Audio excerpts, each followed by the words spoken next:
sit in the middle.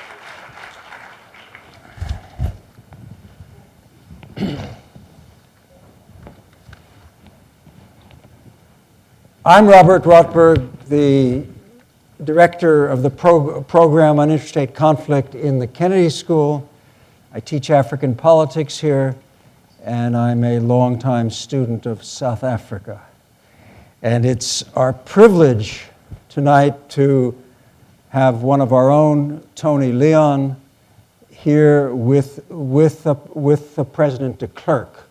It is not President de Klerk's, it's not his first time at the Kennedy School, but we're honored that he's here. And what we hope to do tonight is to have a conversation about the end of apartheid in South Africa, to some extent about apartheid also, and then about contemporary South Africa. We are going to try to do this in the limited time available, and this is going to be difficult, but there'll then be questions and answers at the end, and we look forward to those.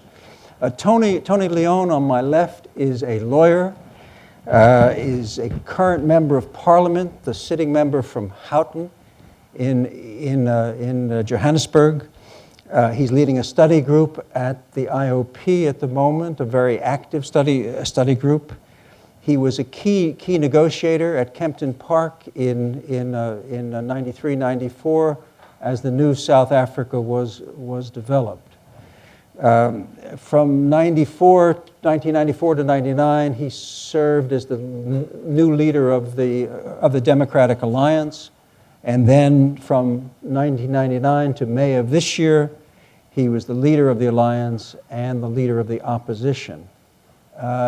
President de Klerk was also a leader of the opposition for a brief period in South Africa, but his importance and why he received the Nobel Prize and why we're delighted to have him tonight here is that he helped President Mandela and many others, but he was the leading architect of the transition from apartheid to the new South Africa. And the transition from apartheid would not have happened as it did if President de Klerk hadn't taken the initiative, seized the moment, and made the critical transition out of apartheid at an unexpected time. Now, we had hoped, it is my great honor to welcome them both back to the Kennedy School. Please join me in welcoming them here.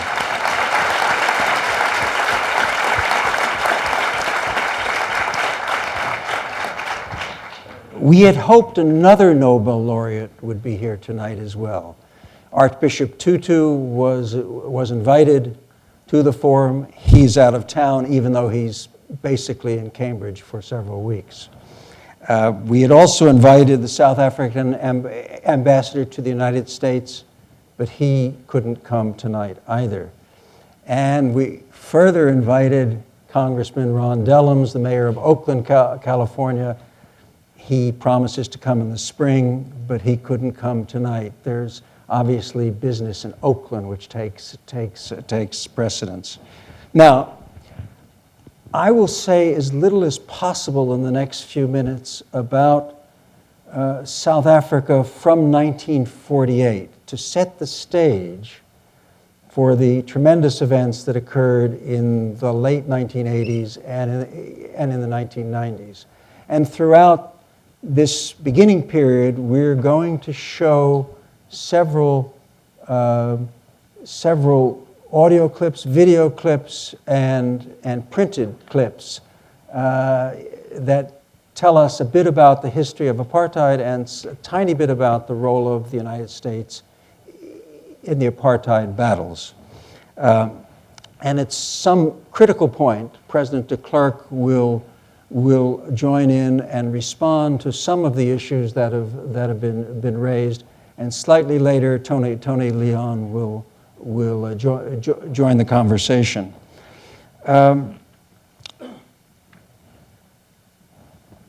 It's important, I think, in this audience. Many of the people here were born too late to appreciate, even at a distance, the enormous injustices of apartheid and the enormous cruelties of that period. What I'm going to try in the next few minutes, very briefly, is to summarize some of the main things that happened. And I'll do this with a series of bullet points, and maybe the flavor of the difficulties of the apartheid years for Africans will be clear.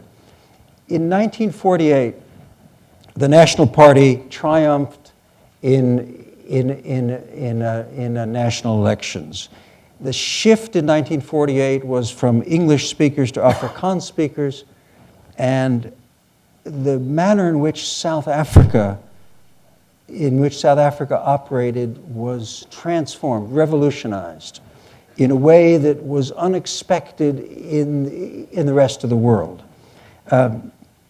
Not only during the election campaign had Afrikaners, many of whom had been interned in World War II for Nazi sympathies, not only had the Afrikaners appealed successfully to fears of black advancement, but they had also promised to guarantee the permanent white dominance by rewriting the statute book of South Africa. And then, in an Orwellian manner, they began to develop mechanisms of control. 1949, 50, 51, 52, 53, and onward. The Population Registration Act assigned everyone to categories, racial categories. The Group Areas Act extended residential and commercial segregation to coloreds and Asians. It had long been, since 1923, the case for the majority of the population. The Prevention of Illegal Squatting Act was written in such a way that it enabled the government to remove Africans and to resettle them outside cities and into resettlement camps. And ultimately, under this piece of legislation and others, up to 3.5 million people were removed from their homes and shifted. The Native Laws Amendment Act eliminated rights to home ownership of urban blacks. The natives, I'm reading the title of the next piece of legislation fully. The Natives Abolition of Passes and Coordination of Documents Act required all Africans to carry reference books, pass books. It controlled movement, and it was meant to keep Africans out of cities, which it did very poorly. By 1979, 10 million Africans in South Africa carried reference books. 30,000 Africans a year were being arrested simply for not having a reference book with them. That is approximately 800 a day throughout South Africa were being arrested. They were actually not arrested during the day. They're mostly arrested at night on the streets. There's more, but it's also important to say that the National Party curbed dissent by banning the Communist Party and by making any kind of protest punishable. It packed the upper house of Parliament and the courts, removed coloreds from the voters' rolls, and in 1956, very important piece of legislation, Parliament was made supreme, and the courts were not allowed to opine on legislation. The universities were closed to Africans. Libraries and places of entertainment were closed to Africans, and church services were closed to Africans if they were held in the white areas, so-called white areas. Now, opposition to apartheid inside South Africa was spearheaded by young lawyers and a few chiefs, including Nelson Mandela, who was a lawyer in practice in the 1940s. The methods of the African National Congress and the Pan-Africanist Congress during this period were largely boycotts, marches, and sometimes strikes. Nothing in the 1950s jolted the juggernaut of apartheid, but alarm was growing outside South Africa, especially in Britain, and South Africa was still a member of the Commonwealth at that point. Prime Minister Harold Macmillan came to South Africa in early 1960, and his Winds of Change speech was a shot across the bow, across South Africa's apartheid bow. The wind of change, you could read it, the wind of change is blowing through this continent, and whether we like it or not, this growth of national consciousness is a political fact. We must all accept it as a fact, and our national policies must take account of it. I sincerely believe if we cannot do so, we may imperil the precarious balance between the East and West on which the peace of the world depends. A month later, emboldened perhaps by the attention that apartheid was finally getting from the outside world, Robert Sobukwe and others led about 10,000 Africans in a protest against the carrying of passes at Sharpeville, near Vereeniging, where President de Klerk was then practicing as a lawyer. In front of the local police station, 10,000 Africans invited arrest by throwing down their passes. The police panicked, as they did at Kent State. The police panicked and shot at them, killing 68 and wounding 186.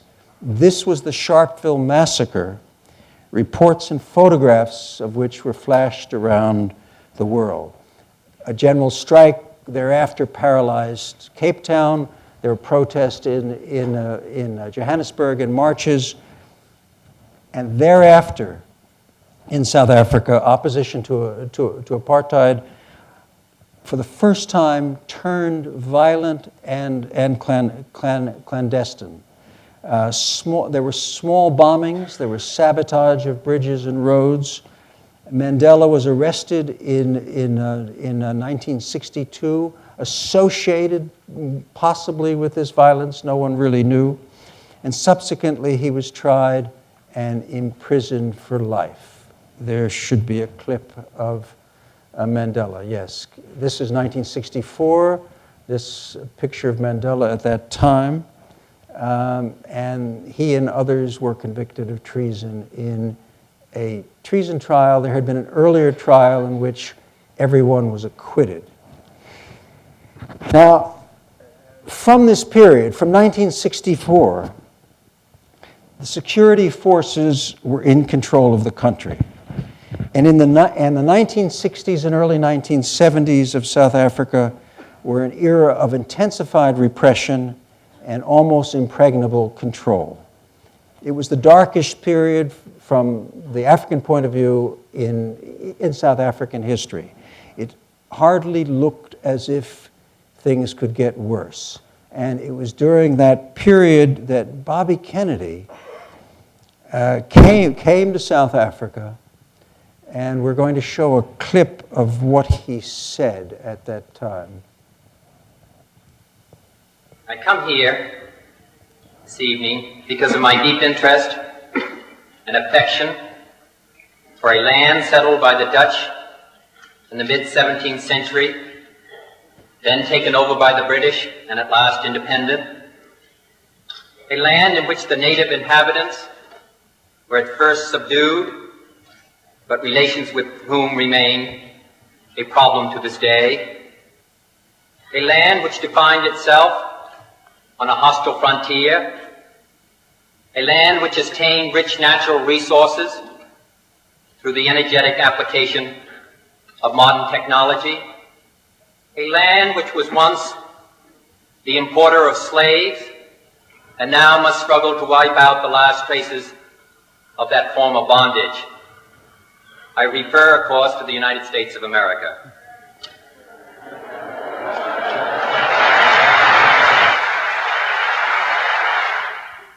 that was a speech at the University of Cape Town, and he went on later in the speech to gently and tactfully criticize currents in South Africa. But the fact that he went to South Africa was controversial in this country, and he went because he wanted to show a tiny ripple of hope. And the speech, he also spoke to the students, particularly because at that time many of the South African students, the National Union of Students, were under siege, and it was slightly before our own Chief Justice of Massachusetts was among those National Union of Students. Now, a great deal happened in the black-white struggle in South Africa during the dark decade after Bobby Kennedy's speech. I found it a desperate and unpromising place when I visited in 1972 and said so in print. The South African ambassador called me into Washington, waved his finger at me, also named Botha, and said that I must never go to South Africa again, and later I was banned. But major changes were taking place beneath the surface of South Africa. A Black Power movement led by Steve Biko was growing, and students everywhere were becoming restive. In 1976, students in Soweto, led in effect by Hector Peterson, marched in protest against the teaching of Afrikaans, the forced teaching of Afrikaans in high school. The police reacted again impatiently. 600 students and children were killed, and many thousands were wounded. The Peterson or the Soweto uprising went on for many weeks and was the spark that started, if you like, the end of apartheid in South Africa. Steve Biko was also murdered in a separate incident of a police brutality. Now, in 1978, P.W. Botha, who was Minister of Defense under President Foster, became president. Mr. de Klerk, then 42, joined the cabinet after 5.5 years only in Parliament and became First Minister of Posts and various others and Social Welfare, Minister of Sport, then later Minister of Mining, later Minister of Mineral Affairs, and finally, and Minister of Internal Affairs, and then from 1984 to 1989, he served as Minister of National Education, a very important position in the South African government. Now, Botha at first seemed pragmatic. He suggested very early in 1978 that South Africa must adapt or die. But he didn't follow this up with any significant changes until in 1983 he tried to co-opt coloreds and Asians and buy time for apartheid by scrapping South Africa's constitution and bringing in a new three-headed parliament, white, colored, and Asian. But serious African attacks from within South Africa responded to the 1983 Constitution and ushered in a period of turmoil and crisis which lasted until 1990. It might not have been clear internally, but apartheid was in fact winding down in the 1980s. The townships were alight. 600 Africans were killed and 1,000 wounded by 1985 in clashes between police and mostly young protesters, mostly people from the townships. Botha jailed the leaders of the United Democratic Front, but to no avail. He told Secretary of State George Shultz to mind his own business. He used stronger words than that.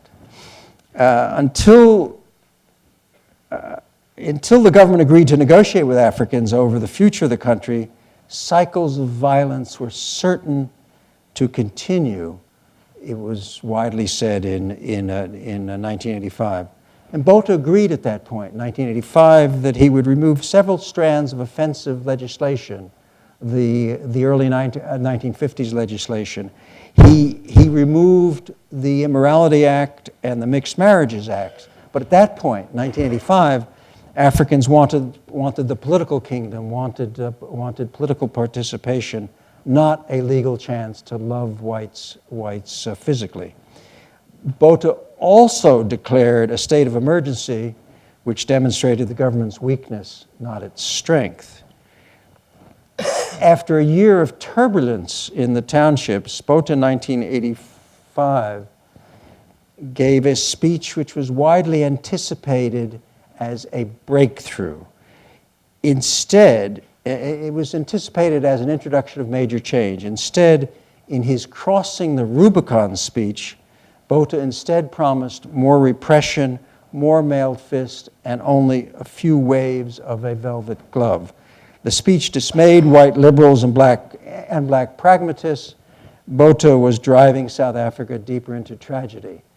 I am not prepared to lead white South Africans and other minority groups on a road to abdication and suicide, destroy white South Africa and our influence, and this country will drift into factional strife, chaos, and poverty. And I say there is no alternative. Why don't we scroll down? There's more here, I think. Okay, that's it. Now, President de Klerk, how did you react to that speech? You might tell this group that you were part of the group trying to write the speech originally. Thank you.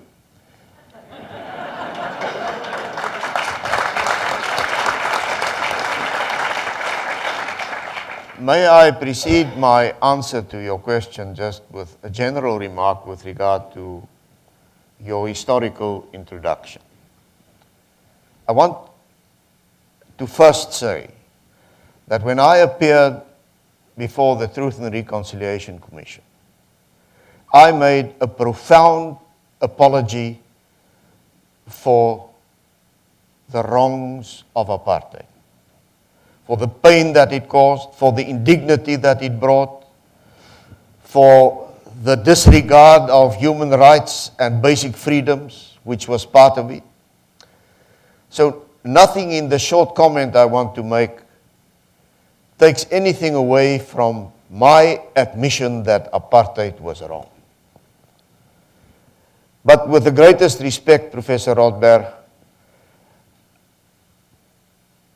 apartheid didn't start in 1948, and it wasn't started by my people, the Afrikaners. Apartheid was a world phenomenon for centuries. It was practiced by all the colonial powers, not in such regulated terms, but it was there. Racial discrimination was part of history. And the hands of billions of people and their generations following upon them are dirty about that. A complete history of South Africa and motivations for what my people did, also previous generations, should also relate that my people fought the first modern anti-colonial war on the continent of Africa. Should recollect that 27,000 women and children died in of my people, died in British concentration camps. That the freedom they had and the self-determination they had was taken away in an unfair way from them when gold and diamonds were discovered in South Africa. When suddenly the British developed a conscience about South Africa, coincided with the diamonds and the golds. So, I must stand up for my father, who was a minister under 3 consecutive prime ministers, and say he didn't hate blacks. He wasn't motivated by racial hatred, by thinking blacks were inferior or anything like that. What the grand dream was to build a little Europe in South Africa. To, on the basis of nation states, create a situation where all South Africans, Zulus, Xhosas, Sothos, and whites would have full particular rights, political rights in their own country. Was to do what the whole world now support is maybe the best solution for Israel and Palestine. But we failed. And one of the fundamental reasons we failed is the whites was too selfish. They wanted to retain too much land for themselves.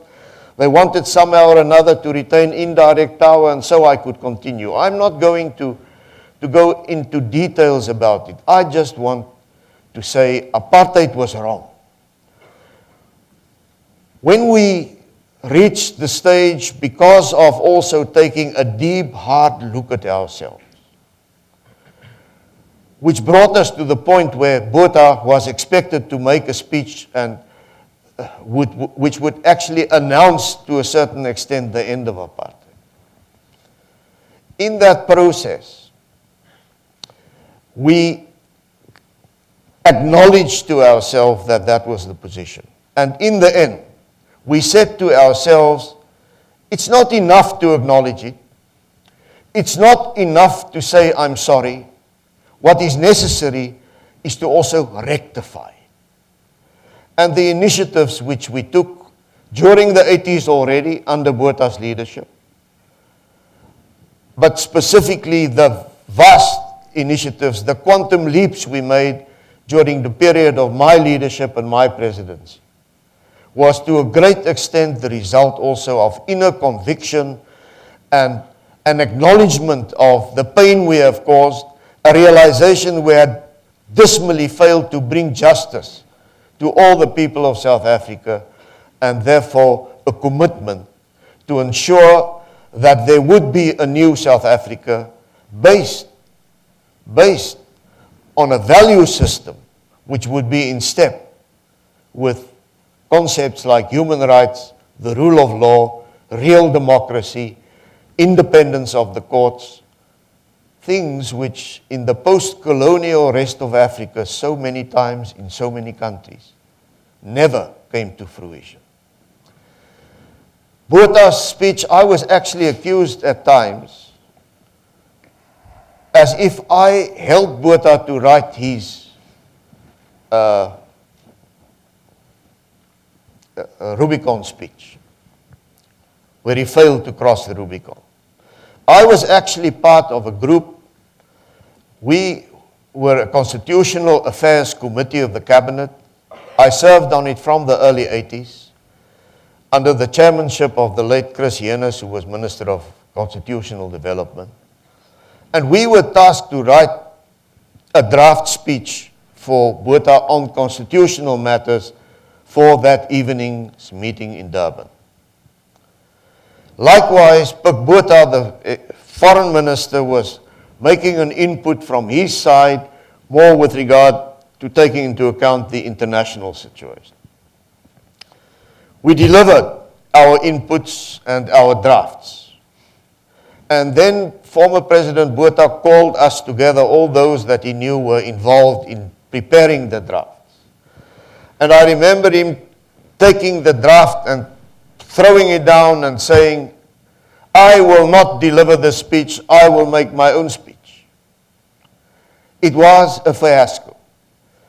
My former colleague Pik Botha, who was also Minister of Foreign Affairs during my presidency, has prepared the rest of the world. Maggie Thatcher was sitting in front of the division waiting for an earth-breaking speech from P.W. Botha, and likewise presidents and prime ministers and leading figures across the world were primed something wonderful is going to happen. A footnote, however. Real scientific analysis of the speech will show that there were a few announcements which were important. Announcements that the National Party would step away from the concept of independent black states, and that those who still formed part of South Africa at that stage would be accommodated as being part of South Africa. There were a number of such things. It was a great setback. From that moment onwards, my predecessor, President P.W. Botha, unfortunately put on the brakes on reform. He played a crucial role in initiating it. And in the end, he got very ill. He had 2 strokes, 2 years after each other, and abdicated the position of leader of the party, and that is when I came into it. Can I lastly say, that speech was delivered at a conference of the National Party, where we actually announced before his speech that we embraced a new vision and asked for a mandate for the National Party.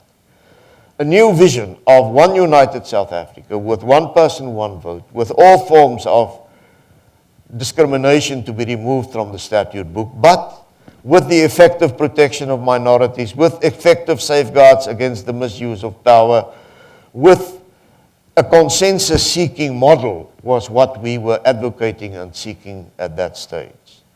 His speech, unfortunately, I would say, destroyed the credibility of what was actually quietly announced during that conference. And it took us 4 years to reach the stage where we could really start implementing that new vision, which was already formed 4 years before I made the speech on the 2nd of February 1990. Tony, do you want to? Well, I'll just really say 3 things. Thanks very much. The first is obviously I was a 20-something old lawyer sitting in Johannesburg when that speech was made, watching in front of TV with some friends of mine, and the majority of people in the room with me actually left the country as a consequence of that speech. They felt that there were no prospects for South Africa's peaceful transition, that with this, and with the finger-waving defiance as it came across of President Botha, that if you were not of the National Party persuasion, that you really didn't have a future, that there wasn't going to be a democracy, and that it was going to be a racial Armageddon. I think that's what a lot of us thought in the circles I moved in then. And I think President de Klerk's made the point now that actually, although all the other things were also said or buried in the text, the credibility factor was so low that you sort of disbelieved it or discounted it at source. There is only one caveat I would say, or addition I'd make to all the other points you've made and President de Klerk's made. There was one fundamental reform that President Botha did introduce in 1981, which I actually think was, of all the reforms of the period, the most significant. And that was called the Labour Relations Act, because what it did was to legalize trade unions in South Africa for blacks and to accept the permanence of blacks in the labor force. And once that happened, that fundamental reform, I think, had a great deal to do with the disestablishment of the apartheid state that I think President Botha in part hoped to maintain, because I don't know how it was reckoned that you could keep those 2 elements together. And that reform, to me, was quite pivotal in a lot of the other changes which came, which obviously also required a very significant human agency, such as the gentleman on my right, to implement. But structurally, I think it was a profound moment, which got buried because of all the other bad things that were being said and happening at the time. Clearly, as you've just heard, this was a pivotal moment, and the next 4 years were pivotal as well. I put it somewhere, and I think still true, that P.W. Botha had become Mandela's prisoner by 1985. Negotiations had been going on secretly, behind the scenes, between the South African government. President de Klerk may have been in the group that talked to Mandela. There were talks going on. Mandela insisted on being released unconditionally. He didn't want to cut any deals. And that was very important too. And the break in the standoff between overwhelming white force and militant Africans who were not capable of breaking the state, but were capable of underwhelming the state, occurred when P.W. Botha, as President de Klerk has said, had a stroke in early 1989. De Klerk was then 53, and you replaced him very swiftly as head of the National Party and became acting president. This was critical and pivotal. P.W. Botha did not want to be replaced as acting president, wanted to continue even though he was incapacitated. And fortunately, and I hope I may say this, Mr. President, you possessed impeccable credentials within the party as a strong conservative member of the party. So therefore, you had a stronger hand.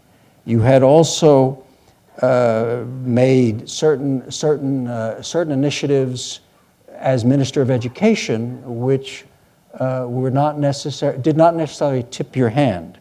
But you were, according to what was written at the time, less fixated than Botha and all your predecessors on the solidarity of Afrikanerdom. You had a broader vision and a broader horizon than almost anyone else in the top levels of the National Party government.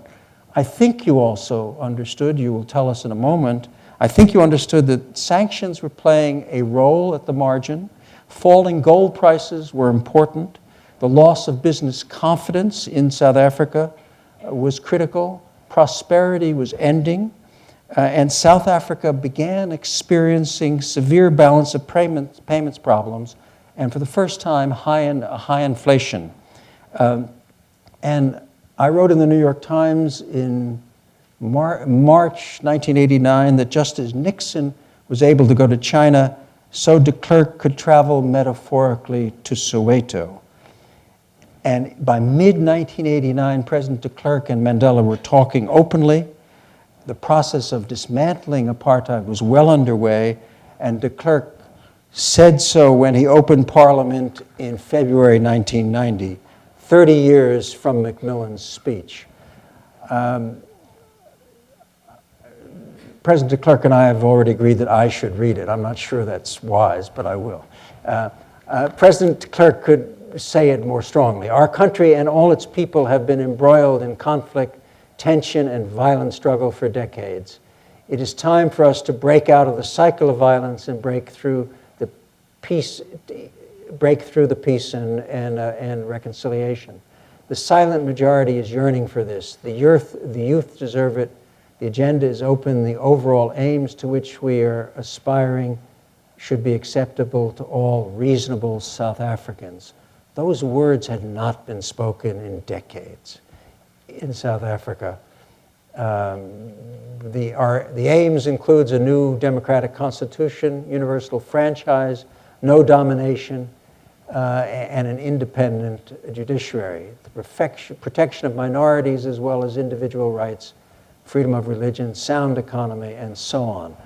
I think there's more too, but if I may turn really, in this connection it says Nelson Mandela can play an important part, and everyone knew that his release was in the wings. Why don't I turn back to President de Klerk? Why don't you tell us what was going on at that point in your mind and what your plans were for South Africa? That's the crucial bit. Well, let me start out by saying I did not have a Damascus Road experience where I firmly believed that separate development, apartheid, was the right thing and held the long-term solution for South Africa, and the next morning I stood up and said it's all wrong and therefore I'm now changing. It was a process through which I and many of the leaders within the National Party went. Quite often we went into the bush during the 80s, but more specifically after I became leader also on the 2nd of February 1989, into the bush and in discussions which cut to the bone, took a good, hard look at the situation. When I became president, I was clear in my mind, I've broken heart and mind in every aspect of my life with apartheid, with separate development. I've embraced this new vision that I've earlier referred to of one united South Africa with effective controls against the misuse of power. So for me, yes, the factors that you've mentioned, declining economy, some financial sanctions which different from other sanctions which we very successfully circumvented, were beginning to bite very hard. But fundamentally, I was not prepared for a cause in which I did not believe to carry on just to hold on to power. And my fundamental decision in my heart was, a catastrophe is staring South Africa in the face. A catastrophe in which hundreds of thousands of South Africans from all sides and from all races would die. And at the end of that, we would have to negotiate. So I decided, together and with the support of my party leadership, the time for negotiation has come. Because we were strongly committed to ensure that if we negotiate, the negotiations must never take place in a constitutional vacuum, that we will continue to ensure stability and good governance in the country right up to the point when that constitution is replaced by a negotiated constitution which would encapsulate certain basic values which was not negotiable. We wanted to avoid the mistakes which were made in the rest of Africa when the colonial powers withdrew and left the rest of Africa in chaos behind them, without proper systems, without democratic experience, and so I could continue. So, the main motivating force was conviction about the wrongness of apartheid, the need for fundamental change, but commitment to prevent a catastrophe and commitment to negotiate on a level playing field. On a level playing field, I want to emphasize that a constitution which would carry the support of a majority of all South Africans. Did the negotiations go as you planned? Could I just make one comment, since President de Klerk's speech was my first day in Parliament. It was rather like President Bush going to Congress announcing the immediate withdrawal of troops from Iraq, tax increases for rich Americans, and various other extraordinary things which were completely contrary to both the election pledges and indeed the expectations. I mean, our party, which was a secondary opposition party, wanted a whole lot of things to happen, which we'd got to Parliament to do, and there our chief opponent, the President, had just done them. And it was certain existential questions arose to the opposition at the time, but that's secondary to the story. But that was just what an oh wow moment it was, and I don't think one should take it for granted. And certainly, I think President de Klerk would say there was very little in the immediate run-up to that which salted the clues for this extraordinary announcement. There's one very simple question, perhaps, is how did you bring the National Party around? You were acting president until September of 89. You had Botha in the wings, as it were, really not liking what was going on. How did you manage to convert the party? Well, let me say, firstly, my first public appearance in February 1989, I already made the type of sounds which found its final wording in what you've quoted and in the rest of the speech of a year later. I said, the time has come for negotiation. The time has come for peaceful resolution. The time has come to sit around the table and resolve our problems by really talking to each other and negotiating. My method of taking the party along was, firstly, taking the chief leadership, the broad leadership, the top 30 people in the National Party, along. Some of them were quite conservative and were hard to convince. Taking them into island situations where, as I've said, where we talk to each other. In the end, we succeeded for that broad leadership, all of them, from the left to the right, from the left wing to the right wing in the party, to accept co-ownership for what we did. And their task was to take this through to the next level of leadership. So the influence in that sense was top-down. Secondly, we chose a platform in the September 89 election, which was already, in terms of former National Party policies, quite forward-looking and strengthening the concept. The time for negotiation has come, the time for putting the past behind us and for fundamental change has arrived, but it was in very broad and general terms. So I had a mandate. But after the speech of the 2nd of February 1990, after negotiations started, after the country saw and read in the newspapers what was being discussed, Mandela making speeches, big political rallies by the ANC, etc., we started to lose support from the white community. And they started to vote against us in by-elections.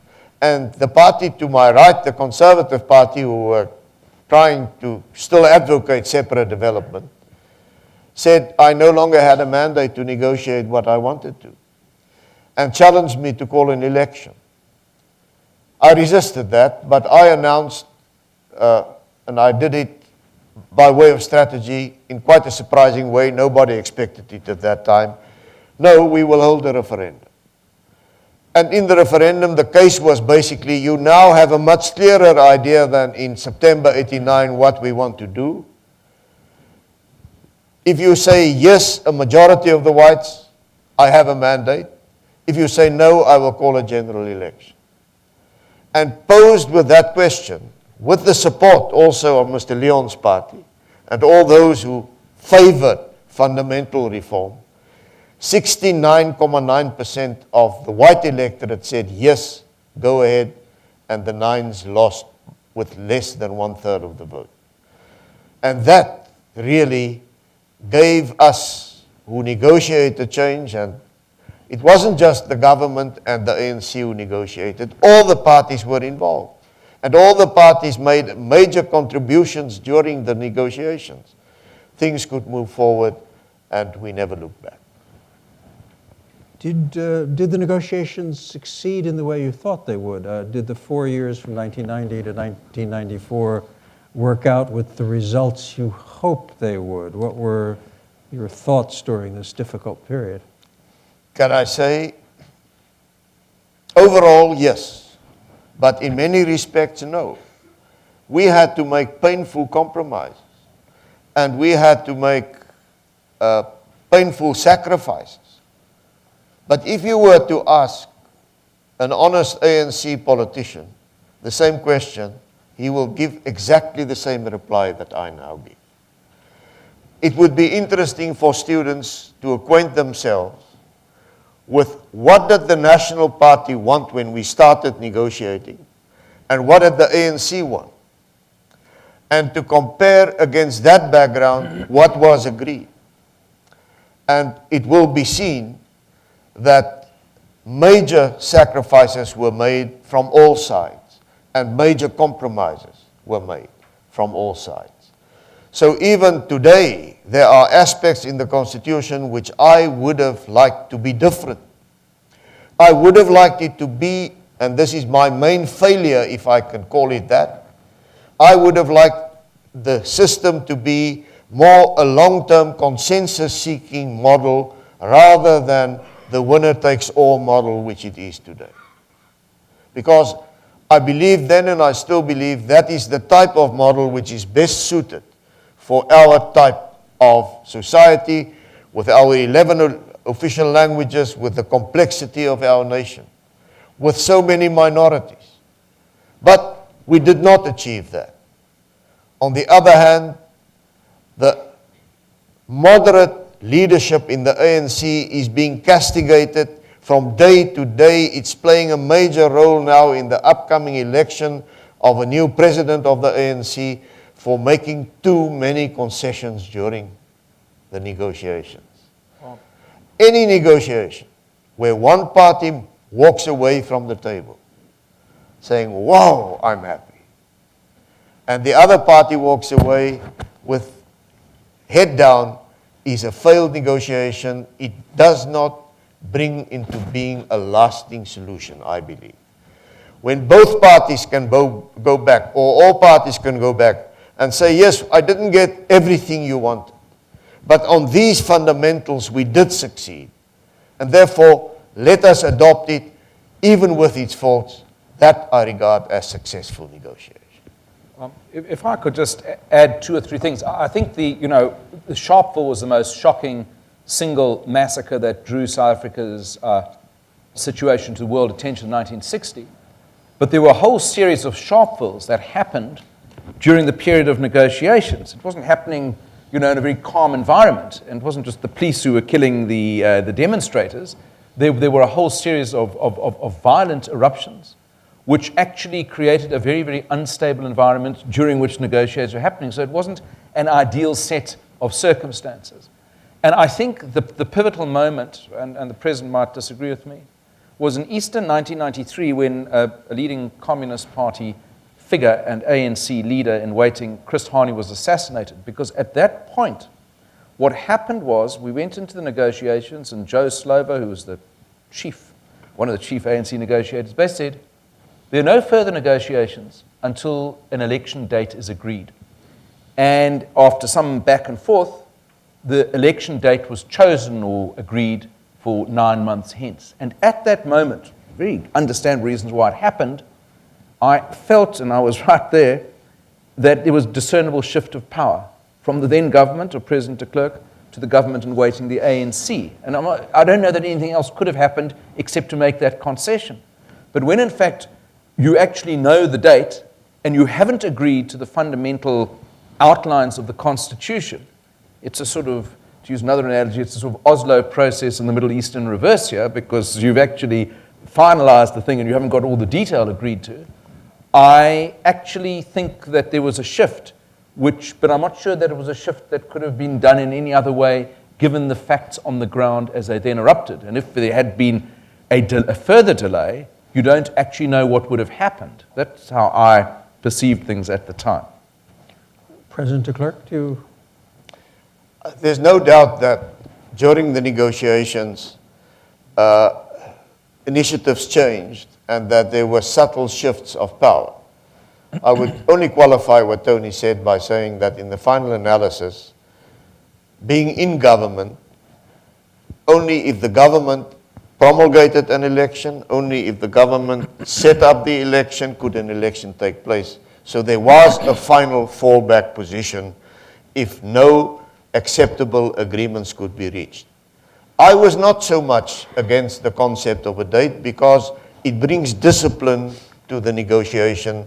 If you say, I give myself only, or all of us together give ourselves only so much time within which now to finalize this, we can't stretch it out forever and ever. You talked about consensus, and this is I'm intrigued by the notion that there would be a consensus way of running contemporary South Africa. What did you have in mind? What do you mean now? How would it work? Maybe I can best illustrate it by saying, why did I, after 2 years, leave the government of national unity? I was going to ask you that also. For those who don't know what happened, firstly, part of the agreement was that there would be a government of national unity for the first 5 years.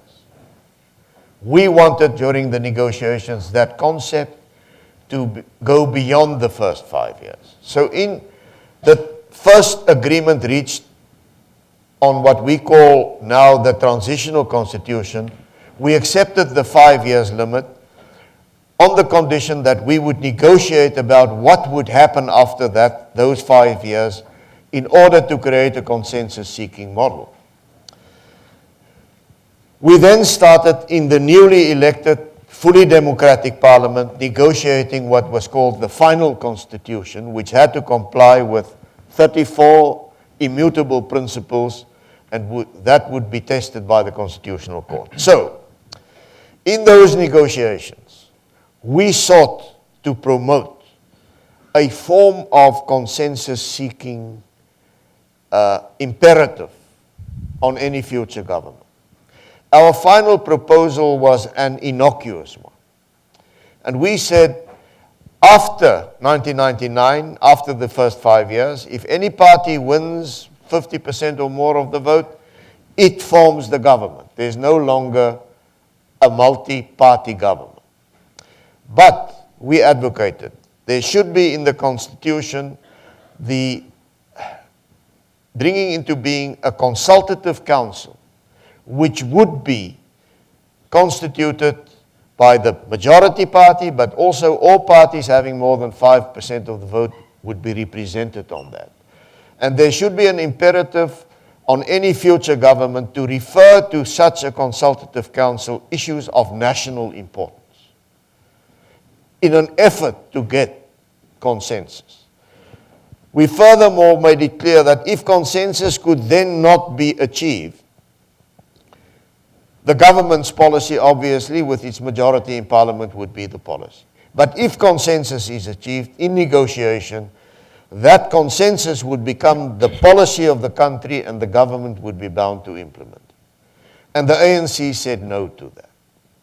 And on 2 occasions, I said to President Mandela, if you don't accept this mild proposal on consensus seeking, then we might be, in all probability, will withdraw from the government of national unity.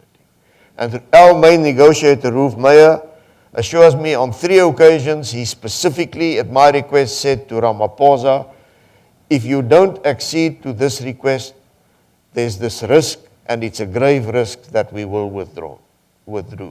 I think they thought we were too attached to our long black cars and our official homes and the red carpets that go with being in the cabinet and being part of a government of national unity, and that we would not do it.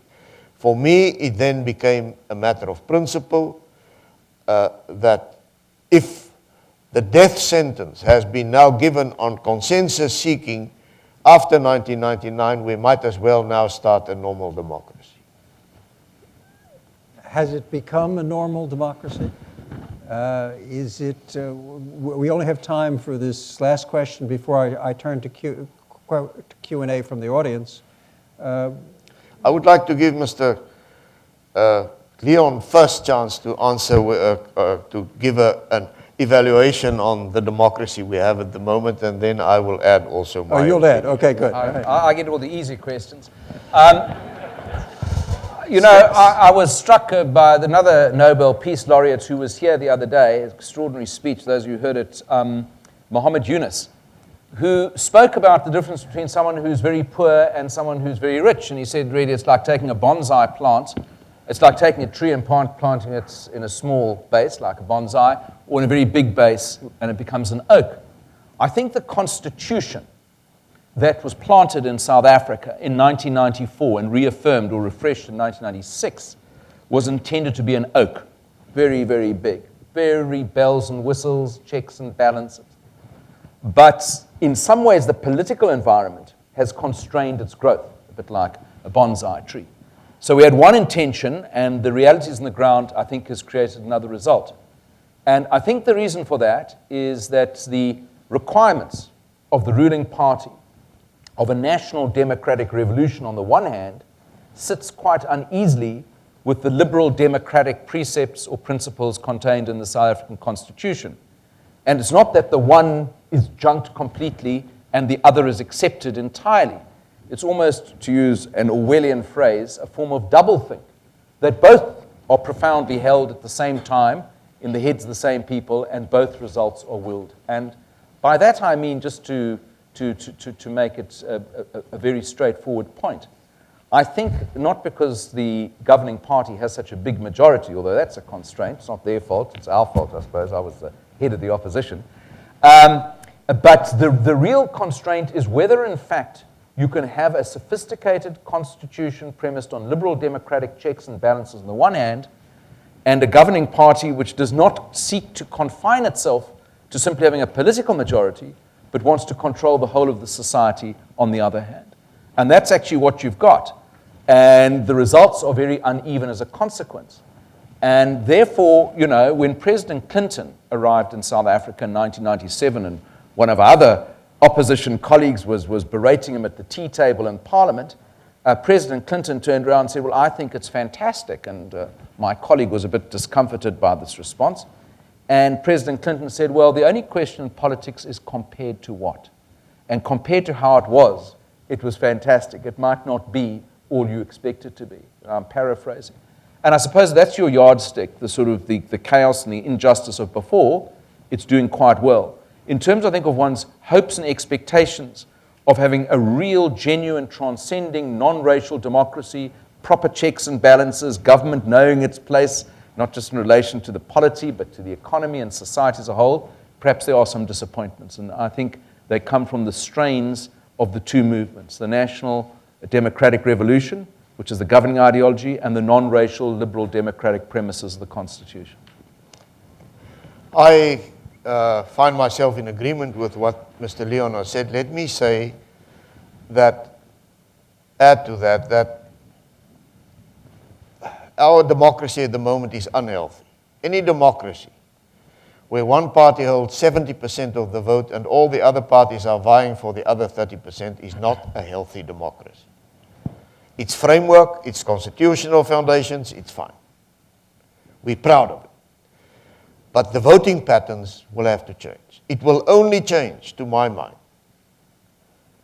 once the ANC splits. It's inevitable that it's going to split. The cement which brought it together was to end apartheid and to gain power. Apartheid is gone. The ANC is in power. Now you find in the same political movement people with conflicting views. And this brings me to what Mr. Leon was saying. Those who say the most important thing is the national democratic revolution. Others who say reality is the most important thing. Unless we have economic growth, unless we build investor confidence, without growth we cannot deliver to our people a better life, and therefore we must change and we must also embrace fundamental change. That will inevitably at some time or another lead to a split, whether it will be with a big bang or whether it will take place in chapters, I can't predict.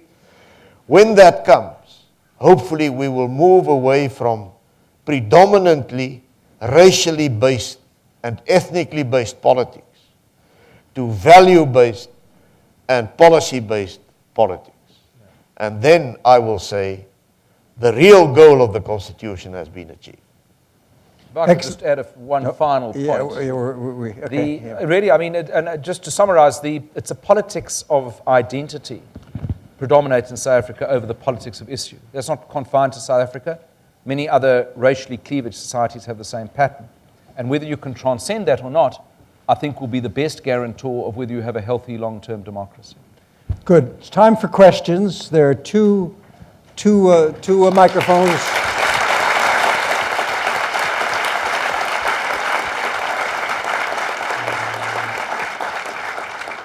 There are two microphones at this level, two upstairs, and because we're really very short of time, I will very strongly implore you to have short questions and questions only. As Dean Elwood always says, a question is an interrogation and ends with a question mark. Right here. Good evening. My name. Tell us your name, identify yourself, and then the question. My name is Joel Pollack, and I'm a second-year student at the law school. And I was going to ask a question about domestic politics, but since you both answered so thoroughly, I'd actually like to ask about South Africa's foreign policy. And this question is for both of you.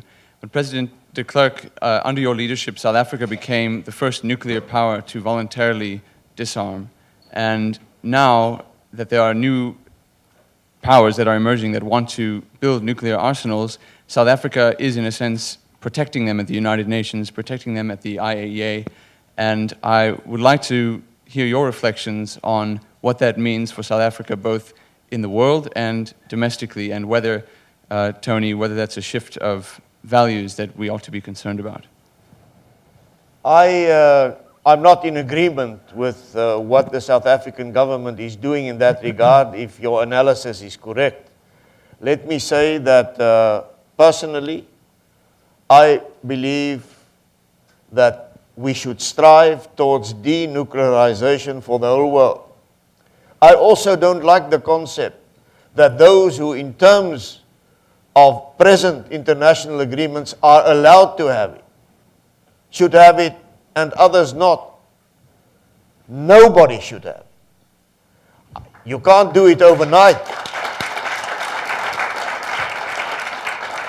You can't do it overnight, but I would like to see all the thinking leaders in the world to put pressure on everybody who has it to move towards reducing their capacity and ending their capacity as we have done in South Africa. Can I say, you must understand one thing in South Africa's foreign policy. In the years of conflict, the ANC was supported by certain governments. They were given money, they were given instructions, they were given training, they were given all sorts of things and all sorts of support. Also, in the foreign policies of many countries, they had the full support. They have a tendency now to feel indebted to those countries and to pay off what they regard as debts for support in the past for their cause. I just say, in 1993, shortly before he became president of South Africa, Nelson Mandela wrote a seminal article in the Foreign Affairs Journal, the American Foreign Affairs Journal, in which he said, human rights will be the light which guides our foreign policy. Now, that's not what I said or President de Klerk said, he said it.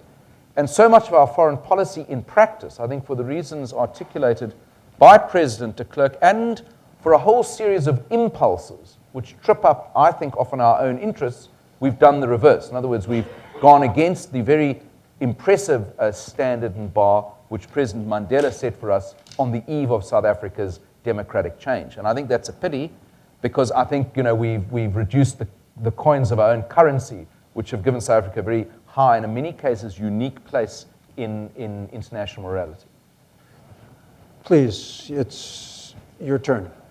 My name's Julia Bertelsmann, and I'm a junior at the college studying economics. I'd like to ask you both about the inclusion of socio-economic rights in South Africa's constitution. President de Klerk, how did that come to be? And Mr. Leon, how has that played itself out in South African politics? You start this time. Well, I'll tell you how it came to be is because I was then as now, I could do a doctorate in being in the opposition, but I was, not part of the government, and I was one of the opposition negotiators of that constitution, particularly the final constitution where they came full flower, these so-called third-generation rights, which give a whole laundry list of entitlements. And I kept thinking to myself, well, why am I saying anything about this? I'm not in the government. And the governing party, the ANC, was the most enthusiastic about their inclusion into the constitution, which I thought was bizarre because it was going to be the set of values against which their own governance would be judged. And indeed, it's come to pass. And they're very, very long on promissory notes, our socioeconomic rights. They're a little shorter on the delivery side. Now, there have been one or two successful constitutional court challenges, particularly in the area of public health and HIV/AIDS, where the specific promises made on public health have been measured against the lack of delivery, in this case of antiretroviral drugs, and the Constitutional Court has found against the government and in favor of the HIV and AIDS suffering community in South Africa, which is very extensive, as you know. But that's been the exception. A lot of these rights remain on paper, and they haven't been translated from the parchment of the Constitution into the daily reality of people's lives. And I think they're withering away because they aren't being contested, but they're very, very difficult to deliver on. And how it came there was really to buy off a whole range of constituencies which arose around the time of the constitutional negotiations, but we haven't seen a very, very serious implementation of the promises in the intervening decade or so. I think nobody can be against the concept in a country where poverty is the single biggest challenge where such a big percentage of the population lives on or beneath the breadline, it's almost 50%, that this is a focus area which need to be the focus of any government, and therefore I see, and I saw then, a place for it in the Constitution. I think some of it has been a bit too widely worded. A government can do only so much, and a nation can withstand only or stand only so much taxes, and that limits the government's capacity. And in that sense of the word, I think greater care maybe should have been taken to circumscribe those rights, but in principle, the fact that they're there in a country typically like South Africa with its poverty problem was a necessity. Thank you. Curtis? Good evening. My name is Curtis Valentine. I'm a second-year student at the Kennedy School. Some would use the low matric scores amongst blacks as a measurement for how well the South African government is doing now. I had a chance to live and work in Venda, in a very rural community, for about 2 years. And it's evident that apartheid is alive and well in these rural areas. Can you tell me, is it too early to cast judgment on the South African government's progress? It's only a 14-year-old government, so early in the government's history, in view of all of the legacies that still are prevalent within these rural areas. I don't think it's too early. I think allowances can be made for the fact that it's only 14 years. But I think 14 years is enough to also say, but I demand a report card from you. You've had 14 years. How did you use those 14 years? And you refer to education. I think the government made major mistakes in education. It introduced too many new reforms with regard to syllabuses and method of teaching and method of examination. And many educators are very confused in South Africa. It took too long. Fortunately, now it's beginning to see the truth. You refer to the low matriculation safe as the low pass rate of blacks in South Africa. It's not because they're black. It's got nothing to do with ethnicity. It's got everything to do with language, with young blacks in the rural areas having to be taught mathematics and science in a language they don't understand by teachers who can't speak that language fluently. It immediately creates a tremendous backlog. When I said that as Minister of Education, it was said it's apartheid talk. Now Minister Mlaledi Pandor is beginning to say 3 or 4 years mother tongue education right at the beginning at the age of 7 to 10 is not enough. Maybe the government should look at extending mother tongue education for the first 7 years of education, or at least the first 6 years, so that those children who can't speak English can first become proficient in English and then move over to use English as the main language medium of instruction. I think also we can't put more money to education. 20% of our budget goes there. It's amongst the highest in the world. But how the money is used, that can be improved. And I'm glad to say now we have too many ministers of education from the beginning in the first part of the 14 years. We now have a Minister of Education who is fearlessly beginning to tackle these problems. And I'm trying through my F.W. de Klerk Foundation to give her support on the good things she wants to do. Right, Tony? No? Well, I agree, except, the one yardstick you can use, Curtis, and we've spoken about this before in my office, is that for the 14 years encompasses the entire school life of a child who started off under ANC government and is now, if he's lucky enough or she's lucky enough to have matriculated, to be in second-year university. So for school children, it's an entire generation plus. And the results have been pretty dismal. I think they could have been better. It's easy to say that. But there are a lot of structural reasons. Some of them lie in the past, some of them lie in the present. And one of the issues, to me, the greatest challenge for South Africa is to attend to a supply-side issue like education, because so much of our fixations at home are based on what I call the demand end, which is really affirmative action or quotas, whereas actually the best form of affirmative action is a very good education, because then you will actually equip people and qualify people and educate people to take their place in the country and the wider world. And that's where we really have fallen down and where we do need to make the changes still. And I hope President de Klerk's right about the new Minister of Education.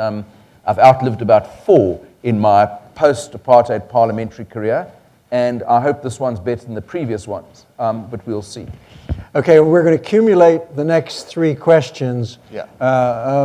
There, and finish there. Yeah, please. Thank you. My name is Pride Chigwedere, and I'm a Zimbabwean physician at the School of Public Health. The process that you've described, the dismantling of apartheid, sort of refers mainly to the political issues, voting, discrimination, organization. How do you rectify the economic injustices that were perpetrated over the 200 years that blacks were not in power? And I'm referring to land ownership, ownership of mines, and whatever else came out of those processes. Thanks. My name is Opangwane. Meneer de Klerk. I'm Opangwane. I'm from South Africa. Just a few things that I would love to say. Number one, the ANC don't break. Secondly, I would love to say that what's your view in terms of... Oh, okay, question, yeah, please. Yeah. The question is, what's your view, and your perception to you and Tony specifically about the post South Africa in December, to be very specific, after December, the ANC elections coming. And secondly, what's your comment on our continental mission, the way we see and define and intervene in our African continental mission? Thank you very much. Okay, and this will be the final question, I'm afraid. Mine actually is very similar to his, but probably from a different perspective. My name is Sandy Singer. I'm a local lawyer. When South Africa, you were only talking political apartheid. You also had economic apartheid. Does your constitution, does your law allow the taking of land from the farmers or other white people because they're rich and the blacks are poor? And what position should South Africa and the rest of the world take for countries that do allow the taking without without fair compensation of land or property of people, either because of the race or simply because they're rich? Well, let me firstly deal with the practical question you ask. Our Constitution protects private property ownership, allows government to disown somebody, provided that it is disowned for public purposes, for purposes which is broadly defined in the Constitution, which includes land reform, and provided that proper compensation is paid. So it does not allow the government to take land, as Mugabe apparently did, and to just give it away and not to compensate people properly, and it must be done within the framework of the Constitution. And should the government overstep the mark, the courts are there to safeguard the interests of the landowner, and in the final analysis, the Constitutional Court is there. The whole question of restitution, of putting right the wrongs of the past within the economic sphere, I believe is a very difficult question. I know that reparation is asked, not only in South Africa, reparation is asked across the world. Last night at the university in Ohio, I had this question and I said, how far must we go back? Must we go back 50 years? Must we go back 100 years? Yes, colonialism has damaged, severely damaged also in the economic sphere, the inhabitants, the people of Africa and of other places where there were colonies. The best restitution, the best redemption, if I could call it that, lies in focusing on those who are now living and say, I am going to create, I mean the government in charge, create opportunities which did not exist. We're going to open doors which have been slammed in your face in the past. We're going to focus on the youth and empower the youth through top education, through top training. We're going to retrain people who have not been properly trained. We're going to take semi-skilled people and have particular systems to give them skills so that they can improve their quality of life. We're going to have a land reform program, but within the value system of not crucifying the concept of private property ownership, when the result will be there will be no further investments in that country. All investor confidence will go away and that country will go bankrupt and will move to 1,000 and 2,000 and 3,000% inflation, as unfortunately your country is doing because of the madness of President Mugabe. So in the end, a whole set of affirmative action, black economic empowerment, land reform plans can be drawn, and it is being done in South Africa. But if you do it in the wrong way and an unbalanced way, it has unintended consequences for which the country pays dearly. Let me give you one example. Because of what I describe as unbalanced, over-hasty, affirmative action in the civil service, in the parastatals, and in a few other fields, South Africa now faces a tremendous shortage of highly skilled people. Hundreds of thousands, actually, just whites, 800,000 have emigrated. And amongst that 800,000 are highly skilled people. We have a shortage of doctors, we have a shortage of engineers, we have a shortage of CAs. There are now more South African trained chartered accountants in London than in South Africa. And the government is beginning to realize it, and I welcome the fact that they are beginning to realize it. Because without proper jobs filled, all the top jobs filled with skilled people, you cannot have development in a country. It's unfair to have affirmative action which puts a person in a position for which that person, irrespective of race or color, has not had sufficient training, has not gained sufficient experience. So it's a complicated issue. There need to be plans in place, but they need at the same time to be cautioned in how they are executed so that it doesn't have very negative, unintended consequences for that very same country and the very same people. Could I just make one point on the economic issue? I mean, the tragedy of South Africa today is that we have among the highest unemployment rates in the world where these economic indicators are kept. And that to me is the greatest challenge. And you've got to design your policies not on the basis of the past, not on the basis of motivation, but on the basis of result. So what is it, what interventions are you going to make or can you make which are going to get the majority of the unemployed into employment? And it happens, not for reasons of an accident, but for the very history we've described tonight, that the majority of the unemployed, and therefore the poor, are black in our country. So the better your interventions are, the more economically sensible and joined up they're going to be, the more you're going to make an economic transfer happen. And, you know, the past, which is very brutal and very distorted and very unfair, is not actually a guide to the future. And if you go back in Africa's history to another country, Kenya, 1964. Kenya, at the point of its independence in 1964, was a richer country than South Korea at the point of its, 40 years ago. And, South Korea today is, 30 times richer than most countries in Africa. And yet, South Korea also had a very brutal colonial past and very difficult times to overcome. It implemented a set of policies in the economic realm which led to rapid industrialization, export jobs, and so forth. And I mean, it all sounds very desperately unsexy politically, this, but I think that's actually what's got to happen. And some of what we're doing is very sensible economics, but some of it isn't.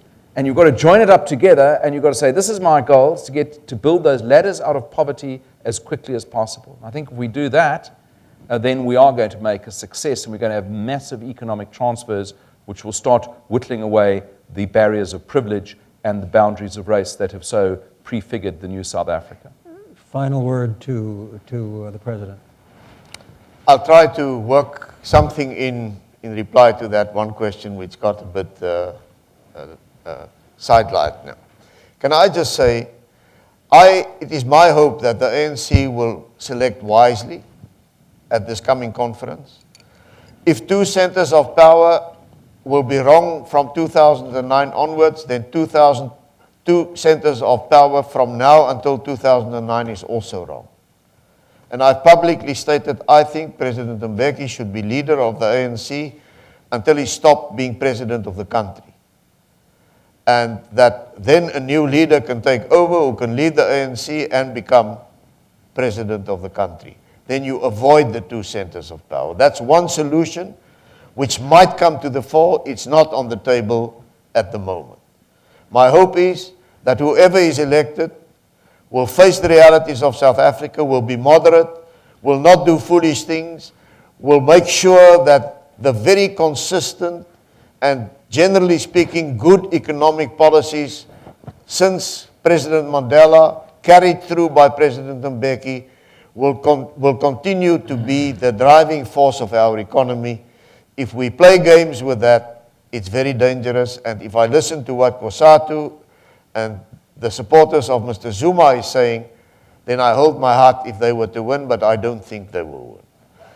May I say in conclusion, Professor Rothberg, thank you for the opportunity. It was wonderful to once again interact here with your students and your faculty. This is a university which has a place of honor in the world of universities across the globe.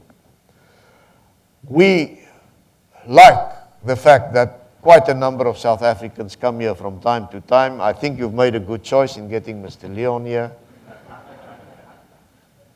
And I would like to use this audience tonight as a platform from which to say, I believe that although we are struggling with grave problems in South Africa, with crime, with AIDS, with unemployment, the greatest overcoupling problem with poverty, that we have the capacity, provided that we continue to do the right things, provided that we uphold the Constitution and its value systems, we have the capacity and we are going to overcome them. If you want me to draw a balance sheet, I think our assets outstrips our debts. And therefore, I'm confident that South Africa is pointed in the right direction. And I hope that debates and interactions like this and studies done by your students will continue to help to keep us on the right road so that we don't deviate and get trapped in sidetracks. Thank you very much.